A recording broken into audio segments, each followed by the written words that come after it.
Hey everyone, welcome back to the channel. Today I'd like to discuss my thoughts on the retro collection releases for the upcoming year 2023. Now the retro collection began in 2019 with one wave from A New Hope, and we got a follow-up wave in 2020 from The Empire Strikes Back. Each wave consisted of 6 remake figures plus a 7th all-new character as part of a board game release. In 2021, we received one wave from The Mandalorian, 7 all-new characters in the wave, plus the Remnant Stormtrooper as part of a Monopoly game exclusive. Then came this year, in 2022, where we have been spoiled with 2 waves of retro collection figures. The first wave being a second season of Mandalorian figures, which wasn't a huge surprise seeing how popular that show has become and how popular all the action figures of that series have been. Hasbro then did an excellent job keeping all of their Obi-Wan Kenobi collectibles under wraps until just before the show released. This included a full wave of retro collection figures revealed during their Obi-Wan Wednesdays. It's interesting to me that Hasbro decided to completely ignore the Book of Boba Fett with retro collection figures and really sparsely delivered on the vintage collection as well. So far we just have Boba Fett himself in his Tatooine outfit and Fennec Shand. But then for the Obi-Wan Kenobi series, we had a full wave of retro collection figures along with a lot of releases from Black Series and Vintage Collection, all ready to be revealed while the show was airing. It got me thinking about which upcoming shows Hasbro may focus on and where the direction of the retro collection may take us. So here's my prediction.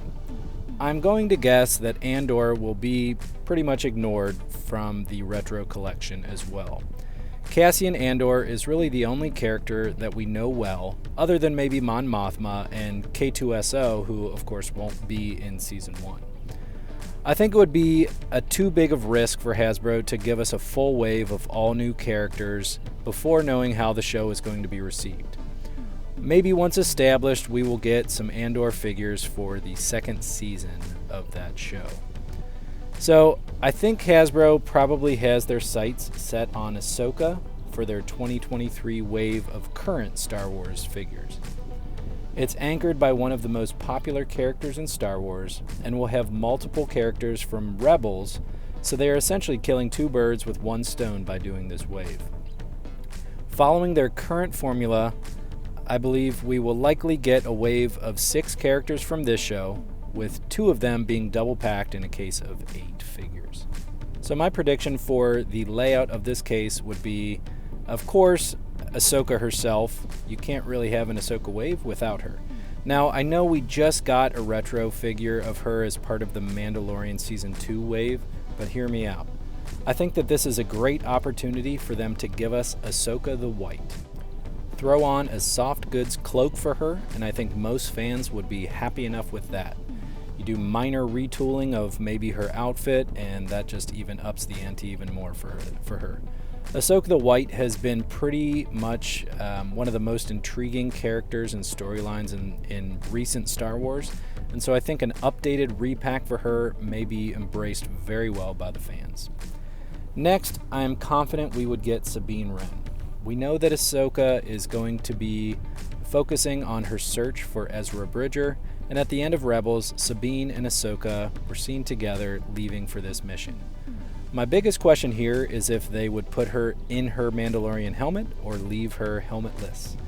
Obviously, in this line, a removable helmet really doesn't work, and Sabine is most commonly seen without a helmet, at least in the animated Rebels series.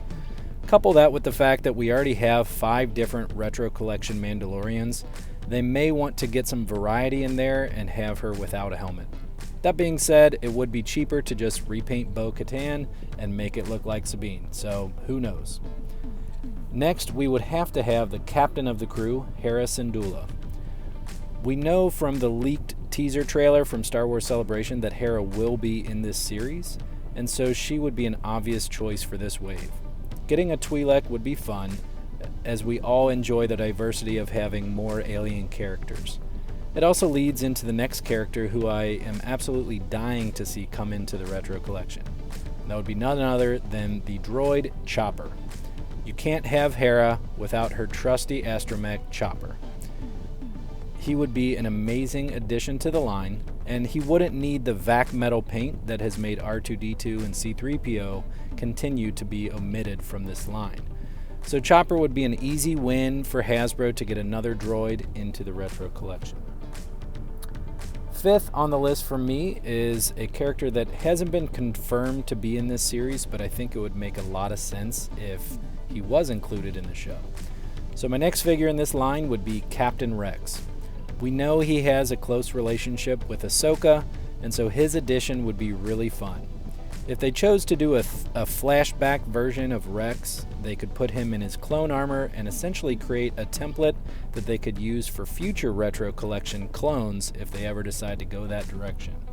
Or they could use the older version of Rex, more similar to what we see in The Return of the Jedi. With this, we could get a great figure in maybe his Rebel Commando fatigues. That would be an excellent addition to not only this set, but also any of our Endor play sets. So either way, I think Rex would be a huge win for this line. Last but not least, figure 6 on my list for an Ahsoka wave would be the necessary villain, Grand Admiral Thrawn. I have to think that we will see Thrawn at least a small amount in Season 1 of Ahsoka. He is such a huge fan favorite that they would be insane to skip him, even if he only has a minute or two of screen time in the show. The white Imperial uniform would look great, and it would be fairly simple for Hasbro to repurpose the Tarkin figure that they made in the first wave. So I would be thrilled if this is in fact the direction that they go for next year's Retro Collection, along with, of course, a wave of Return of the Jedi figures from the 40th anniversary of that movie. So who knows, we may be surprised with an Andor or Bad Batch wave. Hasbro has been doing pretty well with keeping upcoming figures a secret for a little bit longer, so we can't rule anything out. Let me know what you all think in the comments below. Do you think I'm onto something? Am I way off base? What new figures would you like to see in the next wave of Retro Collection? Please make sure to like this video if you enjoyed it, and consider subscribing to the channel to stay up to date on all of our Star Wars videos. Thanks, and may the Force be with you.